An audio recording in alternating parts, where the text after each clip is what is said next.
पिछले वीडियो में मैंने आपको रासायनिक यौगिक कैसे लिखा जाता है वो बताए थे।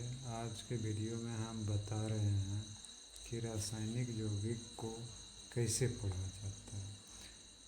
तो रासायनिक यौगिक कोई भी हो उसका दो भाग होता है, दो पार्ट होता है। पहला भाग जो होता है वो धन मूलक होता है, तो दूसरा भाग ऋण मूलक होता है।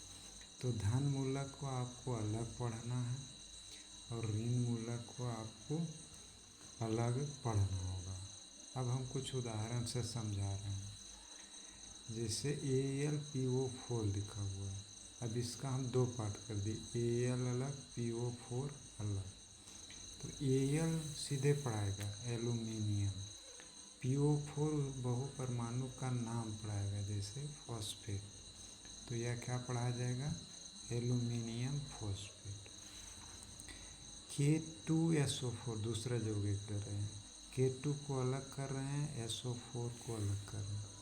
अब K2 में पोटेशियम 2 नहीं पढ़ना है, सीधे पढ़ना है। बोले थे ना कि पहला भाग को सीधे पढ़ना है। तो पोटेशियम हो गया, SO4 बहुपरमाणु अणु का नाम है सल्फेट, तो ये सल्फेट हुआ। तो ये K2SO4 पढ़ाएगा पोटेशियम सल्फेट। अगर है तीसरा उदाहरण हम आपको दे रहे हैं AgNO3, इसको हम दो अलग अलग पार्ट में किए, Ag को अलग, NO3 को अलग। Ag को सीधे सिल्वर पढ़ते हैं, NO3 को नाइट्रेट। तो इस तरह आप दो पार्ट कर लेंगे और दोनों को अलग अलग पढ़ेंगे। अब कुछ आपको हम विशेष बता रहे हैं। क्या है विशेष? जैसे CO को हम क्या पढ़ेंगे, कार्बन मोनोऑक्साइड। क्यों? क्योंकि यहाँ ऑक्साइड जो है वो एक है, तो एक रहता है तो मोनो पढ़ाता है। SO2 को क्या पढ़ेंगे, सल्फर डाइऑक्साइड, क्योंकि यहाँ ऑक्सीजन के दो परमाणु हैं, दो को डाई कहते हैं, इसलिए हुआ सल्फर डाइऑक्साइड।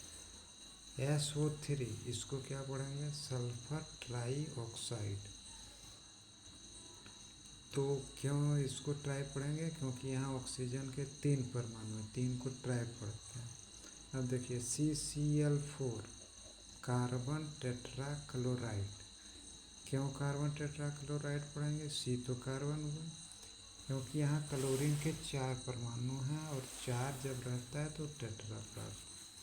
अब देखिए P2O5 है, तो इसको क्या पढ़ेंगे, फास्फोरस पेंटाऑक्साइड। तो P2 मतलब फास्फोरस और पेंटा क्यों हुआ, क्योंकि ऑक्सीजन के 5 परमाणु थे, फास्फोरस पेंटा ऑक्साइड हुआ। इसी तरह रासायनिक यौगिकों को पढ़ा जाता है। अगले वीडियो में आपको आणविक द्रव्यमान और सूत्र इकाई द्रव्यमान के बारे में बताएंगे। उसके अगले वीडियो में आपको मूल संकल्पना के बारे में बताएंगे।